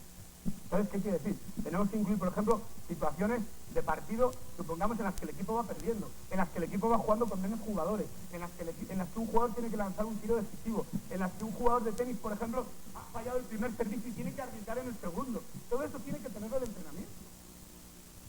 Y tiene que tener el entrenamiento dentro de la planificación del mismo. Ahora bien, solo se puede realizar este tipo de entrenamiento con aquellas habilidades que previamente se dominan. Porque si no puede ocurrir, que claro, que a lo mejor estemos intentando que lance penaltis en una condición súper estresante y resulta que no sabe ni tocar la pelota.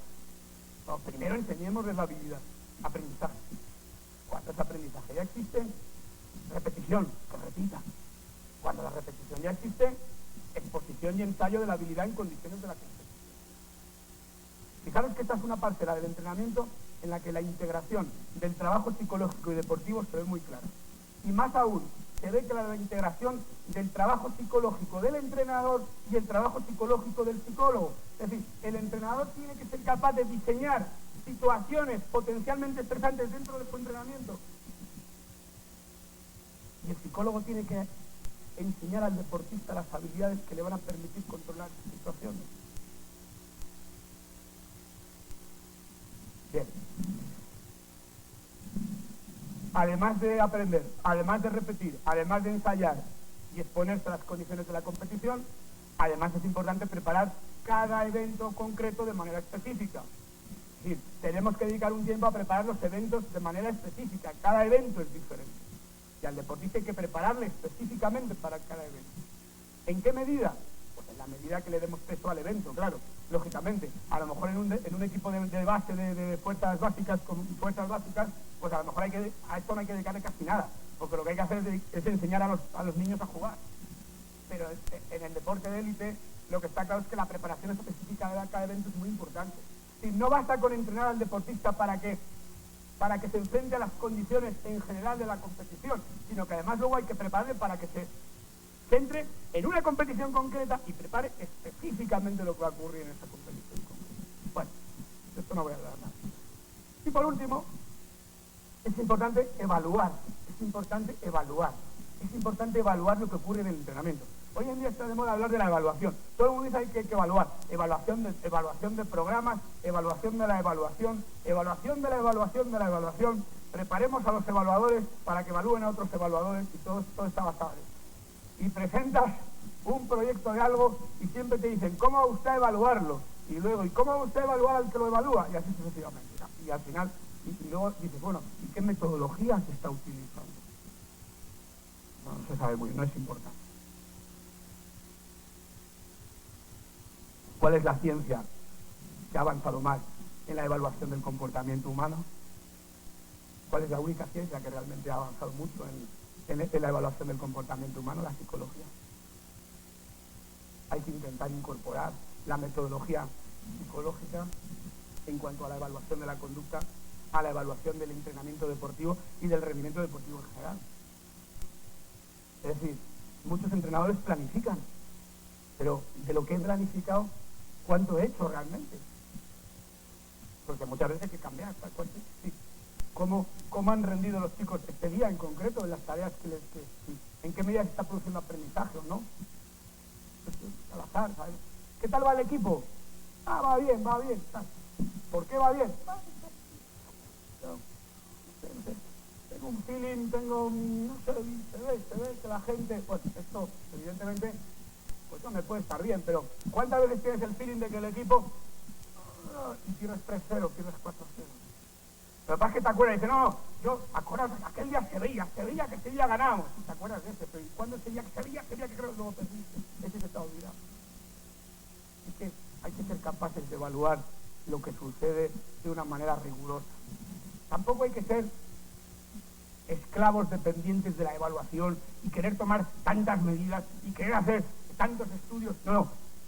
La evaluación debe estar al servicio de los deportistas, no los deportistas al servicio de la evaluación. Y la evaluación debe ser útil. Y una cosa es hacer una investigación para la tesis doctoral y otra cosa es evaluar lo que ocurre en el día a día. El rigor siempre debe estar presente. La metodología es similar, pero lo que está claro es que los detalles, la forma de organizarlo cambia. Sí, no tengo por qué evaluar sistemáticamente lo mismo todos los días. Habrá momentos que me interese más esto, otras veces más esto otro. Sí, tengo que adaptar en función de lo que necesito. No es muy importante hacer un informe dentro de 5 años con todos los datos que tengo ahí, como pasa en muchos centros de alto rendimiento en el mundo en general, donde los que trabajan ahí justifican su trabajo solo haciendo grandes estadísticas. ¿Y para qué han servido estas estadísticas a los deportistas? No han servido ni para los que hicieron las pruebas, ni para los que viven después. Y esto es lo grave. Es que hay que justificar. Lo que hay que justificar es ayudar a los deportistas para que progresen. Esto es lo que hay que justificar. Habrá que evaluar lo que realmente les haga falta. Bien. Bueno, termino diciendo, porque ya era una pincelada, es decir, ¿qué psicología? ¿Quién aplica la psicología? ¿El entrenador, el psicólogo? Por supuesto hay una interrogación, ¿no? Yo, francamente, creo que este es un tema aquí que hay que tomar conciencia de esto. Es decir, el entrenador no puede ser psicólogo, el psicólogo no puede ser entrenador. Ni siquiera un entrenador que además sea psicólogo puede hacer las dos cosas. Y no puede hacer las dos cosas por dos cuestiones. Una, porque su rol es diferente. Y dos, porque la relación que se establece con los deportistas es diferente. Entonces, ¿qué pasa si el entrenador no sabe nada de psicología? No sabe nada, ni quiere saber. pues te faltará una pieza que no podremos utilizar. Habrá un problema que no se cubre. Faltará una rueda del coche. ¿Qué pasa si no hay psicólogo? Pero el entrenador sabe mucha psicología. Pues faltará una rueda también, faltará otra. ¿Y qué hago si no tengo psicólogo? Porque donde yo hay, no hay psicólogo. Pues tienes que tenerlo. ¿No lo tienes? Pues tienes que tenerlo. Y si no lo tengo, pues ese trabajo no lo podrá hacer nadie. ¿Por qué? Y eso, ya puse este ejemplo y lo vuelvo a poner porque creo que es muy ilustrativo. Es decir, si un equipo no tiene médico, porque no tiene medios para tener médico, no por eso el entrenador hace las tareas del médico. Podrá hacer alguna cosa, ponerle hielo, no sé qué, pero no puede, por ejemplo, recetar los fármacos, o no puede operar en la rodilla, o no puede... Es decir, hay cosas que solo las puede hacer el médico, hay cosas que solo las puede hacer el psicólogo deportivo especializado. Y si no hay, pues no se hace, no se puede hacer. Y tendremos que intentar, o que haya uno, o intentar hacerlo lo mejor posible sin ese elemento, pero sabiendo que falta. Entonces, tenemos que trabajar en ambas direcciones. Los entrenadores, cuanta más psicología sepan, mejor, porque mejorarán su trabajo, porque hay una psicología que solo puede aplicar el entrenador. El psicólogo no tiene que bajar a la cancha. Todo este tema que yo he hablado, muchas de estas cosas que yo comento aquí, son del trabajo del entrenador. Si el entrenador no sabe psicología, no es capaz de determinar la diferencia entre ejecución y decisión, no sabe detectar los estímulos antecedentes que son los criterios para las decisiones, etcétera, etcétera, esto no lo puede hacer el psicólogo. Es el entrenador el que tiene que incorporar estos conocimientos a su método de entrenamiento para que su método de entrenamiento sea mucho más rico, mucho más eficaz, mucho más productivo. Y si el entrenador no lo hace, no lo puede hacer el psicólogo. El psicólogo podrá asesorarle, podrá ayudarle, podrá, en la medida que sea necesario. No es bueno que el psicólogo juegue a ser entrenador, porque muchas veces el psicólogo juega a ser entrenador, pero todo igual de finta, ¿no? Entonces, cuando entiende algo de fútbol y va allí y ve que el entrenador, ¿qué más lo hace este entrenador? Entonces ya se mete y se sienta ya. No, ese no es tu trabajo. Aunque tú sepas mucho de fútbol, pero no es tu trabajo. Y lo mismo pasa al revés. ¿Y sabes qué pasa cuando el entrenador es además psicólogo? Pues que en el momento que eres entrenador, ya hay una barrera con el deportista que no puedes superar. Es lógico, es decir, hay una relación de toma de decisiones. Si yo tengo tanto poder sobre ti, que es evidente que llega un momento que tú no puedes hablar con la suficiente confianza conmigo para contarme cosas que te pasan. No puedes dar ante mí una imagen de vulnerabilidad, de debilidad, de tal. Sí, no hay una relación que nos permita realmente poder trabajar psicológicamente. A un nivel básico, sí, quizás, pero de ahí es muy difícil que podamos avanzar. Entonces, cada uno tiene que asumir cuál es su rol. Y hay técnicas psicológicas que debe aplicar el psicólogo, porque son técnicas muy complejas. Se habla todo esto de las creencias y todo esto y tal, que se hablaba aquí antes. No, las creencias son muy importantes. Es importante cambiar las creencias de los deportistas algunas veces. Algunas veces se pueden cambiar de manera indirecta, a través de la propia conducta y tal, pero cuando realmente tenemos un deportista que tenemos que trabajar sobre sus creencias para cambiar, es tan complejo el proceso. Requiere tanta habilidad por parte del psicólogo. Requiere una relación de tanta confianza y colaboración recíproca para poder trabajar y poder hacer. Muy difícil que nos damos cuenta. Porque claro, cambiar las creencias no es decirle, oigan, salgan al campo que ustedes ganan hoy, seguro que van a ganar, seguro, ganan. Es que solo no va por ahí la cosa. Ahora me contaba Gloria Balaguer un ejemplo precisamente de un psicólogo que se metió en el vestuario antes del partido y también logró provocar allí una situación ahí tal, ganaron 4-0 o no sé cuánto. Al año siguiente hizo lo mismo. Así que, ojo, porque claro, lo que pasa es que a lo mejor eso solo cuenta el día que ganaron. Y muchas veces, no, es que esto da resultado, esto da, porque este jugador estaba tal, pero se dijo a sí mismo, soy un campeón, salió al campo y hizo un gran partido. ¿Cuántos deportistas han dicho estas cosas y han hecho desastrosos partidos?